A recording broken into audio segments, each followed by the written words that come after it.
She left engineering to teach kindergarten in Korea. She left a big job to follow love to England. And then she walked away from corporate entirely. Julie Laverne has always made bold, instinct driven pivots, and she's here to tell you that it's okay to choose your own adventure, whether that's running with the wildebeests or floating on a jungle river. This is Live Out Your Wild. When you hear the phrase live out your wild, what feeling does that invoke in you? Um, a feeling of great joy, a feeling of like almost like floating as I'm kind of always in a great spirit and in a sense of admiration every day for what I'm doing.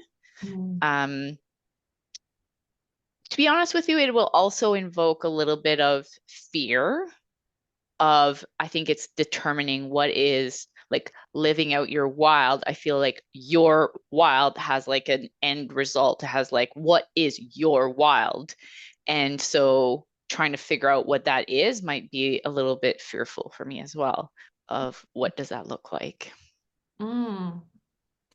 Okay, can you tell me a little bit more about that? The fear of just, I think what I'm hearing is like just not knowing what that is. And so that exploration itself, is there fear in that? Or, No, maybe not so much, but it's there's a few I'm of two minds. So there's a few books I read. I'm trying to think. There's one I remember like a long time ago, like it was like Tony Robbins was like Awaken the Giant. And there's a few of those like dream big, what is your biggest dream? Put that on paper and think about that. Um, and I can't think of something so big. I don't want to be a millionaire. I don't want to be having a yacht or having a big business. That's like, I don't want to be famous. I don't want to. So then, like, those make it like, oh, I don't have those. And when I look, but I'm like, I'm pretty damn happy with what I've done so far. Like, sometimes I almost feel like maybe wild is maybe not the right word to describe it, but I've lived out to all my wishes, right? Mhm. Like I've lived out a lot of the things that I wanted to do. I've done so many of them already that it's kind of like, okay, well, what's next? I'm like, I don't know what's next. Like, just it doesn't always have to be bigger and better and so I think that's when you say like live out your wild. I'm like, am I doing that now? Maybe that's not wild, but it's definitely, you know, living to what I think gives me the most joy. Mm. So, and correct me if I'm wrong, but I do hear this like wild kind of means big. Yeah. Okay. Yeah, there's a term there for wild that's like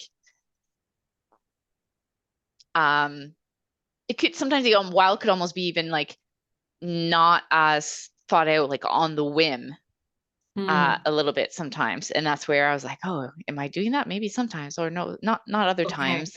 Like Um almost like impulsive or fly by the seat mm-hmm, of your pants, kind of mm-hmm. like wild. Yeah, yeah. Brings me back to my 20s when I'm like, sure, let's do this and like hop Right. on a plane and go here and party and whatever. Yeah. And I know that's not your intent. I know like live out your well is probably like maybe there is like live that you don't feel anything's holding you back, right? Like kind of keep going to that, feel like your dreams are possible and then you could attain them and you could be everything that you want to be. Mhm. And I think, yeah, I think definitely have some work to feel that I could be anything I want to be, but I'm definitely taking steps towards doing those things, but also trying to figure out who that is because it keeps changing, to be Mhm. honest with you. It keeps changing. Well, yeah, and that just gave me goosebumps there because I think that really is it, right? It is a bit of a journey, and when I think of live out your wild and this feeling, it's like really being true to yourself and really connecting with that, like Mhm. that natural, almost primal instincts of who you are and what you want and like how you're showing up in the world, Mm.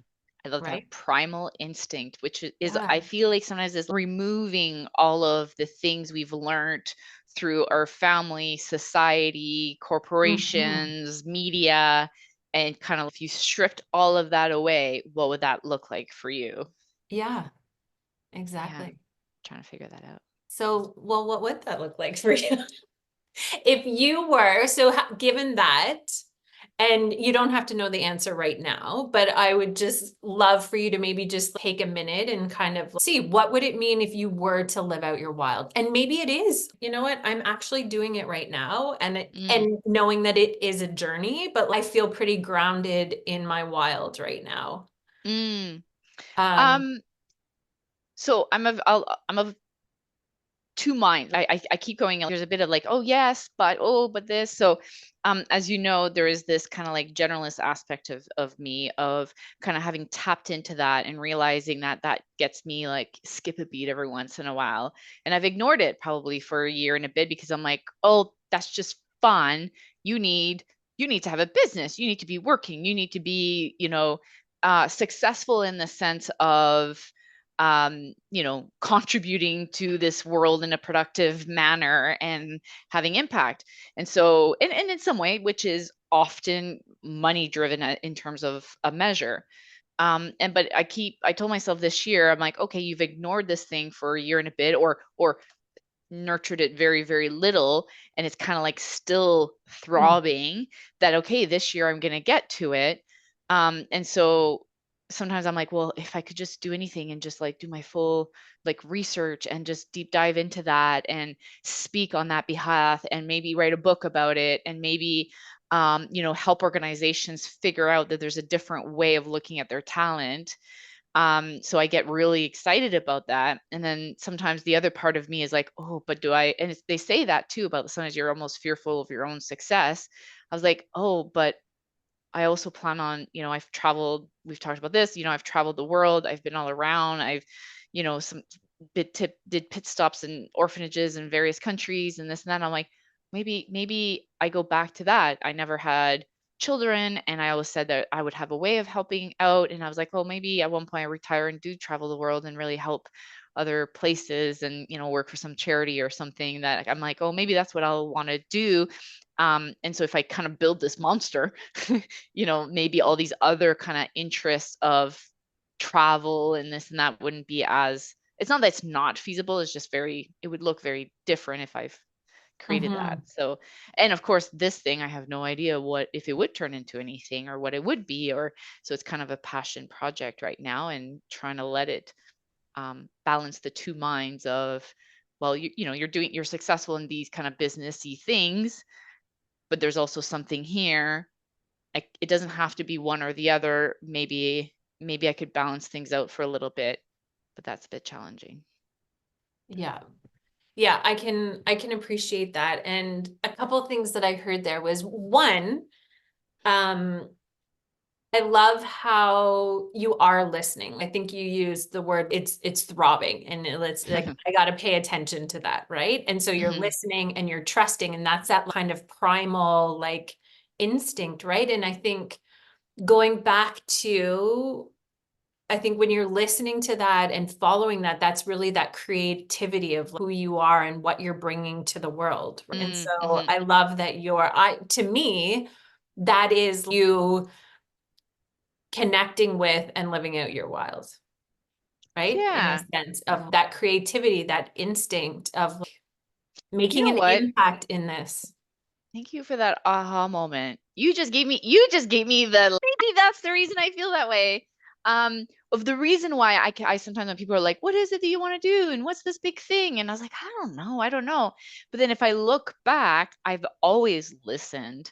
I mean, I don't say I do it in the moment. I'm not Mhm. impulsive, but some of the key things, the key pivots in my life was, I worked so hard to be in engineering and get your first job as an engineer. Oh my God, you worked 5 years to get here. And I quit 8 months later to go like, teach kindergarten children in Korea, right? And everyone around me was like, what is she doing? Right? Like, but again, I was listening to this need. And then the same thing, I've had a few other moments of, when I met, there's a theme here of quitting. When I met my partner, he was moving to England. I had you know, just bought a condo, had a big job, and I was like, yep, bye. And then took off to go to England. I couldn't even work. So I knew I was just taking a year to sit and fluff around while he was finishing schooling. And again, obviously recently having quit the corporate job. So you're right. I do think I listen. And in between that was also like, no, I'm not. Before I might do my master's, I'm going to go travel for 5, 6 months. I'm going to go take lessons in Guatemala for Spanish and just sit in school for a few weeks. And so I think I've always kind of gotten to there to the things that is telling me to go. And maybe that's why I feel like I am listening along the way. And so I trust myself that whatever comes to the future, I'll figure it out. I will do it, however that looks like. And it doesn't, and the other thing too is it doesn't have to be massive, right? It doesn't have to be the Exactly. $1 million or whatever people dream, these big, big things. It's just making sure that I'm doing the things I love. And I think, yeah, I Mhm. think I do a fairly good job of that. Yeah, no, it absolutely sounds like you do. And I think, yeah, I think you're absolutely right. We can get caught up in like, it's got to be this big thing, and we've got to want $1 million and like to have this big, Hmm. beautiful home and like this, that, and the other thing. But no, it's like, what is really right and true for you? And what is the life that you want to be living? And are you living that? Or Yeah. are you doing it for someone else because of all those like, well, I should be doing this. I should be loving my corporate job because I went to school for this and blah, blah, blah. Like Yes. whatever Oh, the those shoulds. things are, right? So do I get to ask you a question or is it just me? Well, I don't know. I've never had this situation arise. Well, I was listening to a podcast on the way here and I realized that it was a back and forth. And I'm okay if you just Okay, want me to no, ask questions. absolutely. Like, No, I get it, it's definitely. that direction, but I'm also like, well, hey, this could be a two-way Yeah. conversation because we might want to know how Jody is thinking about this. And do you feel that you're listening to your primal instinct? Because you've also had massive pivots throughout Yes. your life. Yeah, I definitely like hearing your sort of experience and your stories, like definitely resonates. And yeah, I think in my 20s, I was really great and really connected to that and listened to that and did all the things. I think in my 30s, I really um, I think certain events caused me to really suppress that and push that down. Hmm. And then Hmm. now it's coming back. And it's a process of really listening and trusting and being like, okay, and having the courage to act on that. Like sometimes it takes a little Yes. bit, I think, to be like, okay, I'm going to make that move. My house, for example, 3 years ago, everyone's like, you got to own a home and like this, that, and the other thing. And with my son. And so I felt like, okay, I should, but I've been here 3 years. I'm like, it doesn't feel like me. It doesn't Mm. feel right. And so, and nothing feels better right now than getting it ready to sell. And I'm so excited for that. So Oh, cool. I think, yeah, and I think it is, I think as we evolve, maybe what that means evolves too, right? And we go Hmm. deeper. We're like Hmm. layers. And so we go Hmm. deeper and become, Yeah. and I think it also depends how many layers that we've built up of all of those expectations and shoulds and Yes. right. Yes. And how much you have to unravel. But And you're how much also onto something because it's true. I felt very similar. 20s had a very, and I remember even in my job, like I remember in my 20s being like brutally freaking honest internally and having almost a sense of arrogance. Maybe that's something you label to 20s. But I remember when I felt like they didn't treat me right, I was just like, excuse me, like that ain't okay. And I remember at one point they were like, oh yeah, you're right. And so they paid me like an all expense paid trip or whatever because they realized it wasn't, anyway, the way they had treated me for holidays and all that. And then but the 30s I was like, yes ma'am, yeah, no problem ma'am, yeah, yeah, I'll do that, like to your point, that suppression. And then 40s was like, yeah. back to me. Yeah, I'm Right. gonna do what I want. So I'm just curious because you said that pattern, I got it, and I'm wondering if there's something more there and why that it goes that way, or especially in terms of those decades.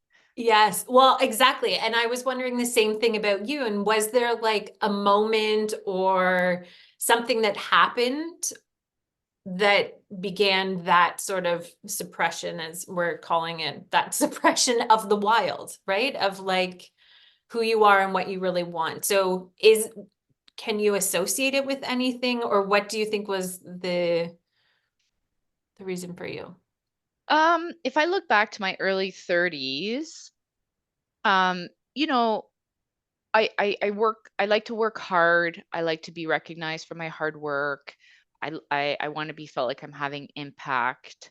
And so as you learn the rules, the corporate rules to get those things that you need, then, you're getting all this advice of, y'all, you need to do this and you can't speak up about that. And you just need to bow your head here and do this. And so you're like, okay, well, if I do those things, then that will lead me to the things that I value. And then you do get it, right? Like you don't say anything at a meeting or whatever. And then you realize that, things are ticking along really well until you wake up a little while later and you're like, wait a second, there's too much of me. I think there is an aspect of not always speaking your mind and then picking moments, but Mm-hmm. then sometimes you swing too much the other side. So I think it's not a moment. I think it's a series of, you said it, a series of layers that's happened. So in itself, it wasn't big, right? It was like, oh, okay, that's just a little comment, a little to do, a little advice, but then you realize that it just accumulates because that's what you're getting told all the time. Yeah. And then you realize at one point there's a little bit of a reprogramming that's happened. Yeah. Yeah, no, exactly. The reprogramming. And okay, so that was kind of the beginning of that process, but then we talked about like, around 40. What what was it there that brought you back to, I don't know, maybe we call it a wake up or just, hey, no, this isn't really working and I need to reprogram, mix things up here, shake it up, that kind Mm. of thing. So I think there's a few things, and that one probably has had more of a trigger point, but I remember just, um, lack of a better word right now, is getting educated in the sense of I was always a big reader, right? I was always observant of other things. So while you may be in a certain situation, let's say corporately, or this could apply, relationship, etc., or you're here and then you're looking, you're reading about, best practices and success stories, and then you're like, right? So you start seeing the gap and you start seeing like, okay, so that just kind of awakens you to that programming, I think. And then I started getting into a position of like, well, okay, then my job is to help the gap. My job is to bring the change, to, be that leader, so then you embark on that journey. And then again, to some success, but then you realize more and more that maybe there's just something in that programming, you're never gonna, like, unless you completely pivot your environment, you're not going to change that environment or those people. It's about you and how you need to kind of Mhm. change your mindset, move on, have a certain way of looking at things. So I think that's kind of how the 40s hit, but it was a slow process of kind of getting programmed and then finding deep, like, observation, reading, education, conversation, very externally looking, mentors, etc. And the unprogramming happens, and Mhm. then that ownership of who you are and how you show up. So I know a little bit about your story, but I would love to hear right now and just talk to you about it of like period when you did make some significant changes. And was it a feeling you had? Was it a low point where you're just like, okay, something has to change? And were you very clear that it was your job where you worked, that kind of thing? Can you take me to that stage? um yeah, so there was a moment in time, early pandemic, that I was like, this is it, like, that is unacceptable. And but then I remember saying, because I was a leader in an organization that lost their CEO a month before, and we were facing COVID, there was no way that I could leave. Like, that would just be like awful. So I knew I had to carry the torch for a little while. But in the back of my mind, I knew that if nothing changes, this could not be my future in terms of that work environment. Um, so yes, I always knew as the job. I just didn't. There was a point where I didn't know how to like then I doubted myself and what can I do? So you kind of go like Mhm. all over the place of what that looks like, and then you try to jump to something else. Um, yeah, and then there comes a point where, and I think I wrote about this, about there's a risk, like you just go through and say what's next for you, what's possible for you, and then you get into risk setting mode, like because then you talk yourself out of it from a whole bunch of like, oh, I can never be this, and financial risk, and this risk, and reputational risk, and all these other things that you start thinking about, worrying about. Then I went to risk management mode, and I Mhm. had to go, what if, because I knew that the change had to happen, right? And slower or faster, and I knew it was accelerating. I knew that that fast was in order to stay true to who I am. And you have a lot of people that advise you to be like, oh, just do this, or just coast, or just say this, or just do that. And I'm like, but that's not who I am. So that's where things started colliding. And that's why I decided to leave. I just want to circle back to your question, and I want to make sure I Mhm. answered it. Yeah, no, I think that was beautiful. Okay. Do you feel like there's something you would like to add? No, I was just trying to make sure, because I kind of, you said like, what was that moment in time or whatever. And I was like, oh, well, let's start it here. When you kind of backtrack and say the journey. And yeah, Yeah, no, that was yeah. perfect. Okay. Thank you. Um, and I'm curious, and I just commend you because you were very connected to like, no, that is not me, and this is the way that's true to me. Yeah. Yeah. And I'm curious, like, I don't know, what did you maybe need to call upon in that moment? And also, did you have supportive people around you that were here no matter what you decide? Yes. So a few things that helped me: the Brene Brown's Dare to Lead. And for me, there was a bit of an aha, because I read that during the pandemic. So I had this situation early pandemic, and then I was reading things right back to this whole education, understanding how things, I hate the word should work, but some of the best practices out there. And then when she described values, and so you do tons of value exercises, and I couldn't figure it out. Right back to my like, they're all important. I'll pick the most important one, and I would just go in circles. But the way she described, you're willing to get in the ring, so to speak. Like I Mhm. remember her saying, like, Yes. the things that you're willing to, like, gloves down, like, let's get to it, right? Because this is so important to me, really helped me pinpoint the value. So then I started looking internally of the things that would just get me so agitated, and the ones I was willing to really speak up about, go, oh, those are the things I clearly value more.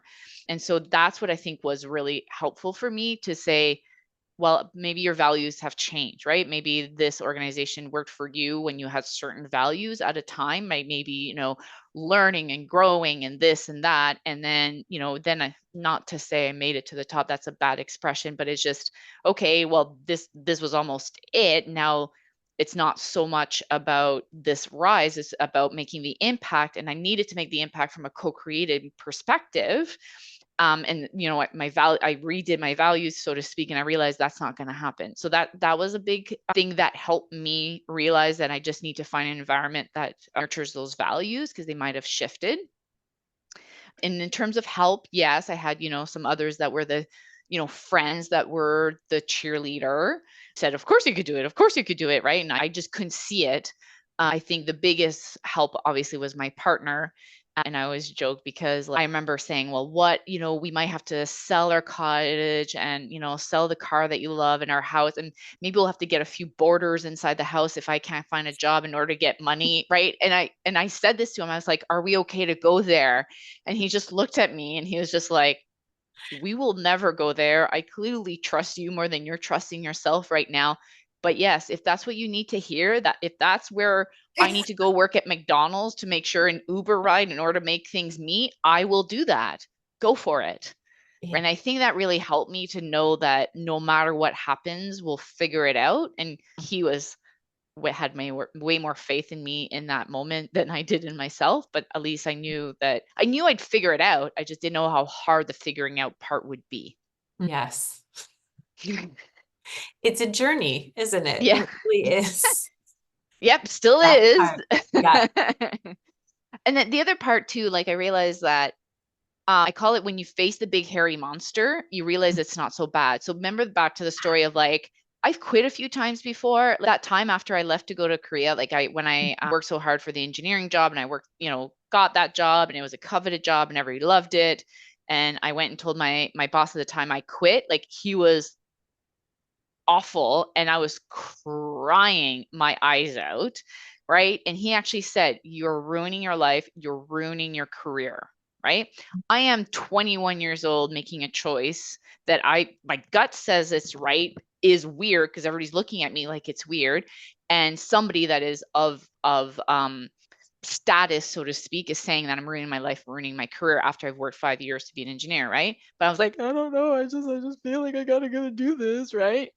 And then ended up being the best thing because when I came back and got in the workplace where I ended up working and being successful and love working for 16 years, said, I'm hiring you because you did that. Right. And then, but so then when you fast forward of doing this quit again or facing this unknown again, you're like, I've been there and it's worked out for the best. So it felt more comfortable. I faced that big hairy risk monster before. Yeah. I know it was okay. So even though I was facing him again, there was a confidence that I would get through it. I do think that is really helpful. I don't want to say it's key, but it is really helpful, I think, in having those moments. And I know myself too, I tap back into some of those decisions that I made when you're just like so trusting and almost like a little bit oblivious. I don't know. It's just a Yeah. different experience, but it always worked out. You are resourceful. Things, Yeah. you always land on your feet and you've got to trust and just go for it. You don't know what's on the other side ever, Yeah. right? Yep. And so there is a little bit of trust in it. And it does help when you've had those past experiences that you can be like, yep, see, this Yeah. is true. It's funny. I have a friend right now that is contemplating a bit of that. Well, actually, I find, I don't know about you, since you've done your move about, I find more people come to you when they're like, I wish I could do that. And that's one thing when I left, I had a lot of people have raw openness and said, I wish I was courageous as you. I'm not. Right. But then those that are kind of further along that line of like, maybe not. And so they're having conversations. Right. And so talking people through that ledge, but not, you don't want to push them over, like, because you're just like, you got to do what you got to do, right? But you just want to kind of show them it's not that bad. Yeah. And I'm helping a friend right now who you could tell that he's like, I know it, in that complete fear of, I don't know if I can make it. I don't know if there's going to job. And I'm hearing there's layoffs and there's this and there's all this like Yeah. fear. And I was like, I don't know. I get it. You don't see it, but if you need to get through the other side to see it. You try to advise people that are on the other side, and you can only do so much because you're just like, you just got to trust that it's a whole different world once you go through that door. Yeah. Yeah, absolutely. And I think it is, yeah, you can't push them off the ledge. They have to jump when they're ready to jump.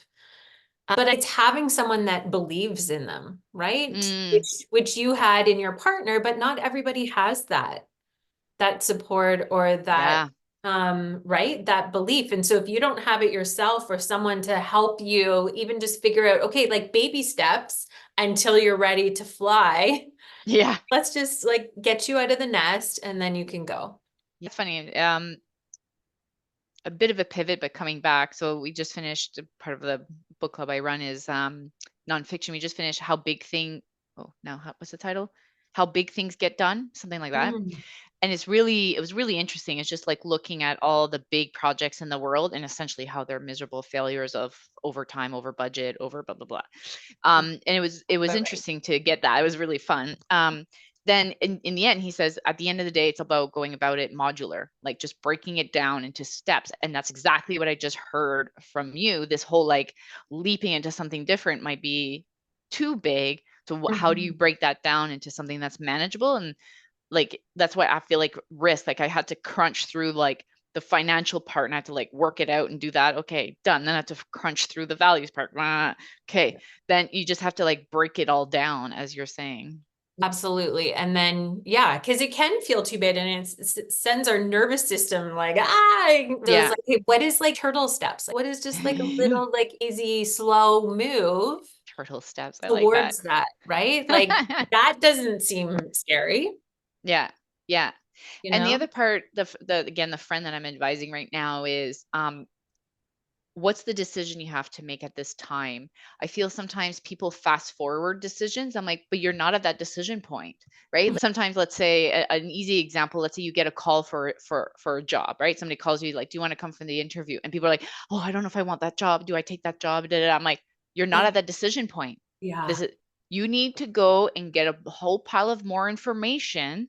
Then once Hmm. you get your information, you'll be at a decision point once, an offer is presented to you. Till then, don't worry about that decision. You just have to worry about understanding your situation. And that's what I feel about, like, as people move through some of those massive changes, they worry about something, way ahead. I said, but you're not at that point. You're at this point. Make these Yes. decisions now. Yes. No, absolutely. And I think that kind of goes back to that idea of like reprogramming, because I think as humans, our behavior, we're so great at coming up with all of those worries and all of those fears and Yeah. all the reasons why we shouldn't or couldn't or what's going to Hmm. happen. It's like, don't worry, just be in the present moment and like, Hmm. what is it right now that we need to focus on and help move. And again, I think that's that turtle step. It's like, let's not get too far ahead. Let's not be the Right. rabbit running to the end of the Yeah. race, Yes. Yes. but like just move forward. Yes. Yeah. Yes. Very So how do slowly. we how do we help more people do that? I guess Great hence what you're question. doing. Thank you, Jody, for your work. And you too. I think that's great. And I love that people are, yeah, are coming to you because yeah, I don't know. I think it's an amazing thing. And I think if we were all, I love this idea of this world where we're all actually connecting with that primal nature, those Mhm. instincts, our creativity, and bringing that Mhm. out in the world. Mhm. Mhm. Um, one, I think we would feel lighter, happier, like more joy, more, Yes. Yeah. fulfilled, all of those things. Do you have time? Can I tell you another a Yeah, story that please. reminds me? So one of those person that comes to mind that was making the move, was in-house and was thinking of leaving and had a certain function, but really wanted to go in leadership development, which was quite a pivot of what, was doing some type of leadership viewpoint, but her job was not that. Mhm. And I remember she talked to me, and I think it took 8 months, maybe even a year before she actually did, actually, a year before she actually made the step of quitting. So she quit for the summer, and then, but they convinced her just doing a leave of absence and say, just take the summer off and we'll revisit in September or whatever. Which is a smart move, but also the move that you finally go ahead and say you're quitting, and then you keep the umbilical cord, which kind of just delays the pain a little bit later because it still comes back at you, right? But it was the baby turtle step that at the time that was okay. And then they came back and offered a pile more money and a massive title.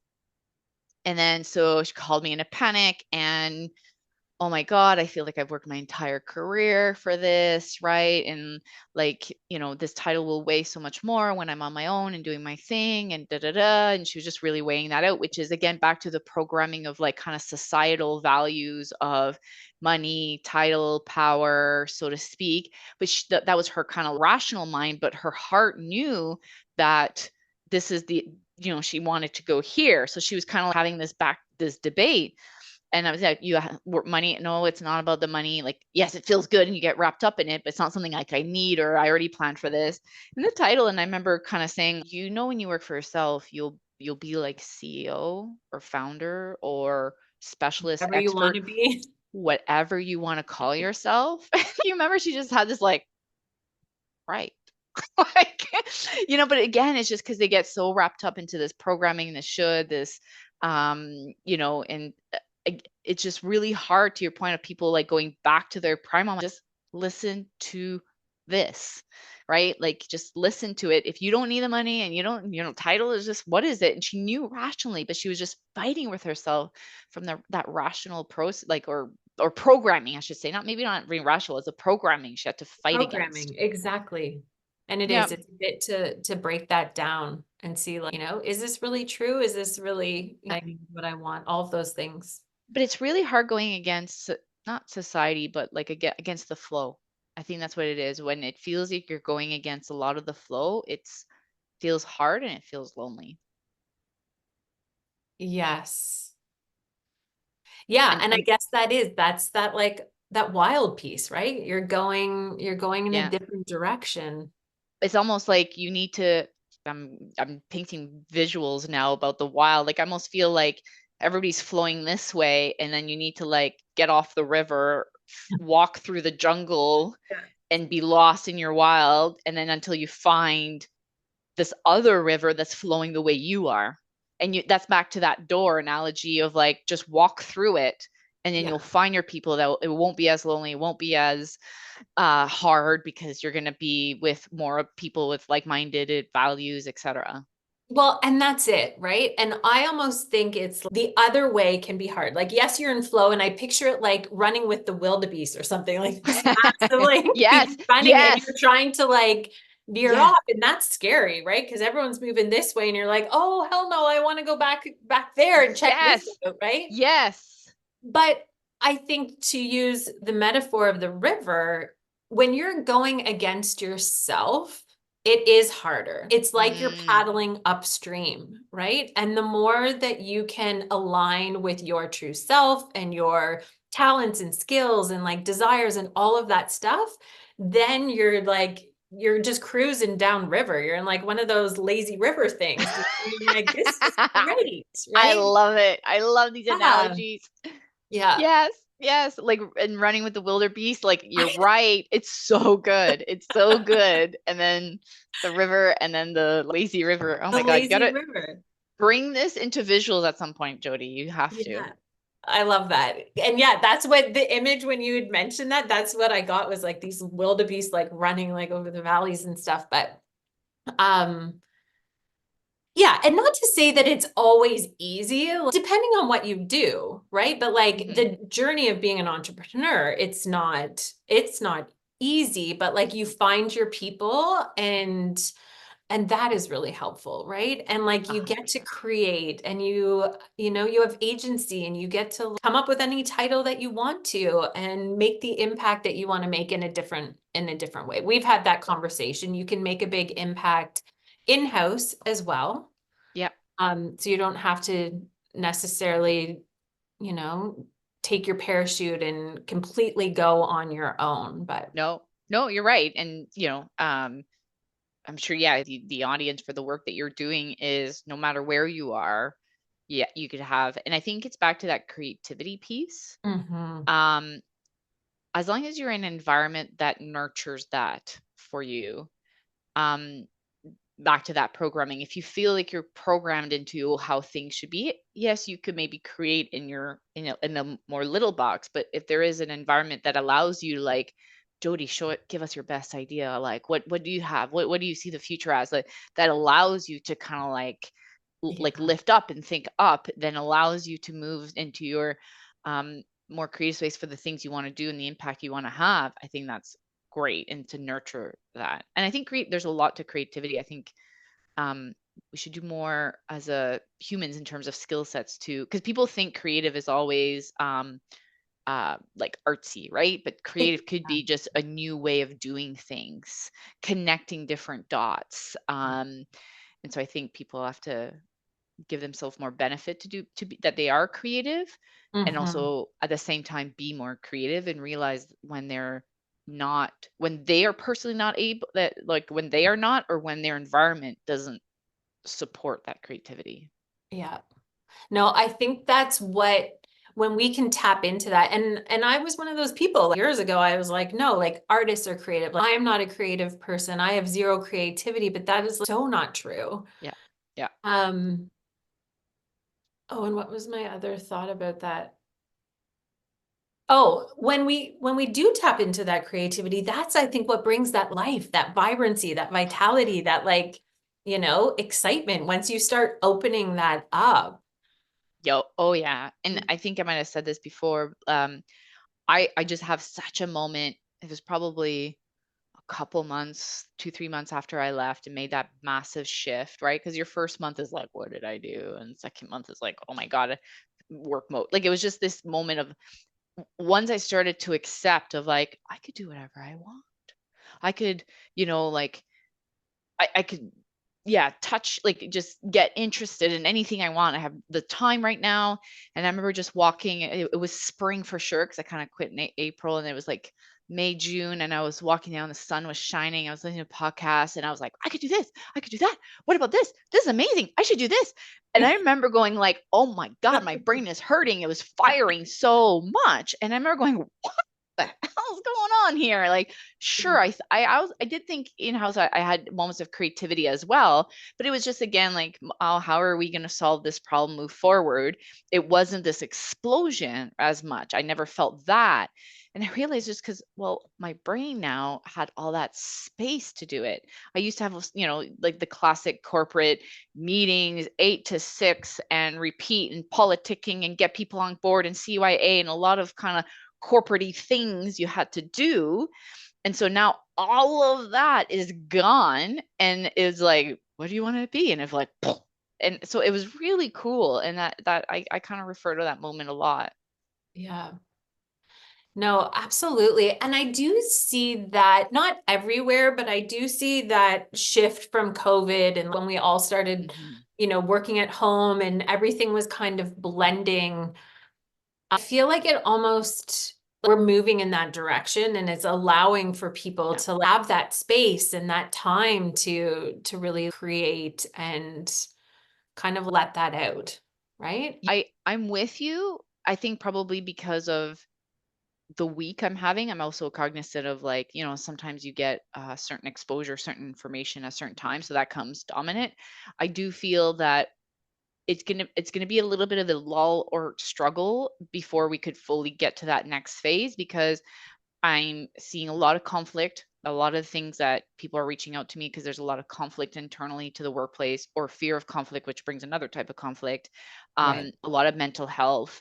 And I think it's just a little bit of, to your point, that disconnect, and people are they'll get to the other side of living their wild and getting to what joys, but right now they're in that disconnect phase. And what does that look like? And my environment is, so I think Yeah. we're in that adjustment That period. messy, yeah, that messy middle kind of thing. It's like, Yes. yeah, Yeah. In our analogy of like the river and then the jungle, I think like sometimes it's getting, well, no, they're flowing up the wrong upstream perhaps right now. And until they yeah. figure out why and how to get different paddles, change rivers, whatever that is, they're running with the Right. wildebeest, Yeah. like, um, Yeah. so I think, yes, yeah, I think and that's your work, that you're gonna try to help them along. Um, Yeah. yeah, that's interesting. As a result of this. Can I go back to like the Matrix? I was like, how many Yeah. people take the red pill versus the blue pill? And I forget which Mm. color is what, but you almost say like the amount of people that I help stop running with the wildebeest and is floating Yeah. down the river. Yeah. A- and that, identify with that. Because I think a lot of people, you're saying like, is there a trigger point?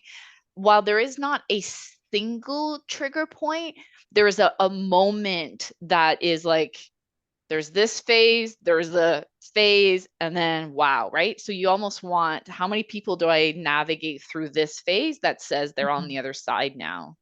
Yeah. Yeah. Exactly.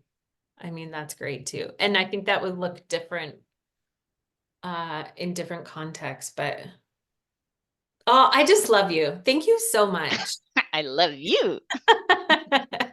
I always like, yeah, I really, really, really enjoy our conversations. Um, yeah, and I look forward to many more. Um, can I ask you one final question? Mhm. And it kind of goes back to the beginning. What impact or like what, I don't want to say big, but what dreams or visions or goals or impact do you really want to make in this world?